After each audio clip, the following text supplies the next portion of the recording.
The question is, what next? And do we continue to build on gains or not? See, Aisha, we've seen a giant sideways movement. It's been a giant sideways movement for the market for last couple of weeks. Are we now getting ready based on Friday's price action to go past key levels from where we've retreated in the past?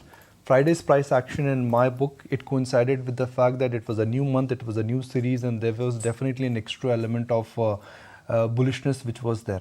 So rather than calling the market bullish or range bound, I would like to just describe the setting on the table.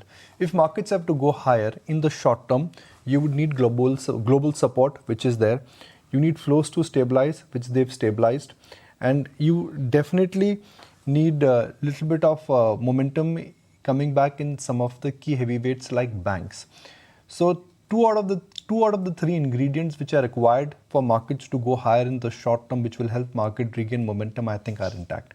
The way I look at things is that global cues are intact and flows are decent, block deals are there, momentum in the broader market is intact. If the bank Nifty can oblige like it did on Friday, then I will not be surprised that the near-term challenges in the market, at least in terms of the technicals, they in a sense could really help us. There are times in the market where first the Nifty moves and then the broader market and the small cap indices move.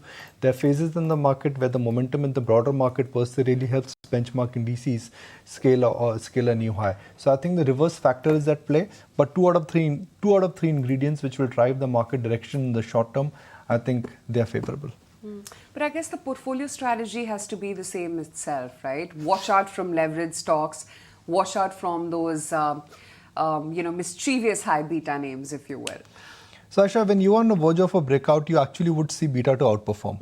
Now, definition of leverage, I think, is something which is a very widespread definition.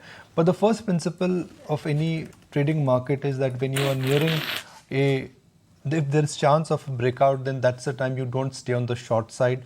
It is a time when you need to understand risk management rather than going by emotion.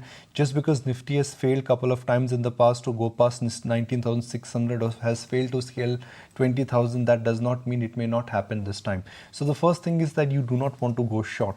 If you're a trader, well, I will not be surprised that if Bank Nifty, in a sense, this week could really becomes index of choice. And then when it comes to the small and the mid-cap stocks, I mean, that is like a very different kind of a tailwind, momentum, FOMO, catch me if you can phenomenon, which I think is at play. We'll talk about some of those factors. But for me, again, I'll repeat the factors. You need global support, which is intact. You need a leadership sector. Will it be the banking sector? And you need flows. And I think flows both locally and globally are looking decent. Okay, fair enough. Speaking of global flows, it was fairly decent actually, Nikunj. You had the Dow as well as the Nasdaq, at least for the week gone by, gaining quite smartly. So 1% or so for the Dow, for the Nasdaq 3.3%, 2.5% for the S&P 500, registering its best week since the month of June. On Friday's trading session, you also had data coming in with respect to the latest US jobs report. And for the trading day, it was a bit of a choppy close before easing out for the most part. And for the Asian markets this morning, it's mixed cues coming in. Hong Kong has managed to open up in the green. Kospi is below the flat line, and it's looking like mixed trade coming in for the Asian screen this morning.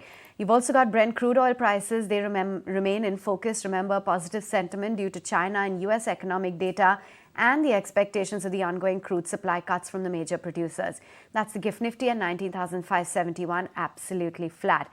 So Nikunj, just going by the kind of news flow, the kind of weekly change that we've witnessed for the global markets, where do we stand?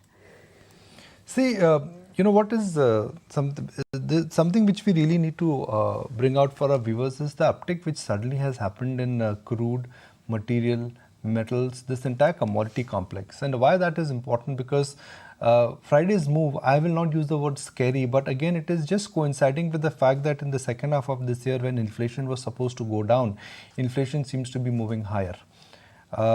And especially in terms of what it means for India. While metal price is going higher, you may talk about metal stocks moving higher. But crude moving at $90 is something which I don't think markets were prepared for. Anything above $90, you get into this uncomfortable zone and you ask yourself that, oh, why crude prices are going higher? This time there is no supply disruption, there is no war, there is no demand destruction, there is no supply destruction. The demand per se is not that great because China, which is a large commodity guzzler, that economy has not come back, and it is only India, US and largely Europe where things have stabilized. That's not good enough to spike commodity prices higher and to keep things on the commodity inflation front higher. But if prices they continue to roll up the way they are rolling up, I think markets will take notice of that. That changes the narrative, which I think helped us. That US Fed may have talked about interest rates moving higher, but they're unlikely to do that looking at the economic data. Commodity prices going higher, and if that coincides with strength in the dollar index, then you could be in for some real choppy days ahead, because your template of assumption was rates will be down, commodity will be down, and margins will be up. I don't know why specifically, because there's no demand disruption. I think this really could be a measure of what markets are assuming growth to move up in the second half of the year. But I don't think markets are prepared for higher rates for sure. And markets are not prepared for high commodity prices to last for long. Any change there, I think just presses the reset button.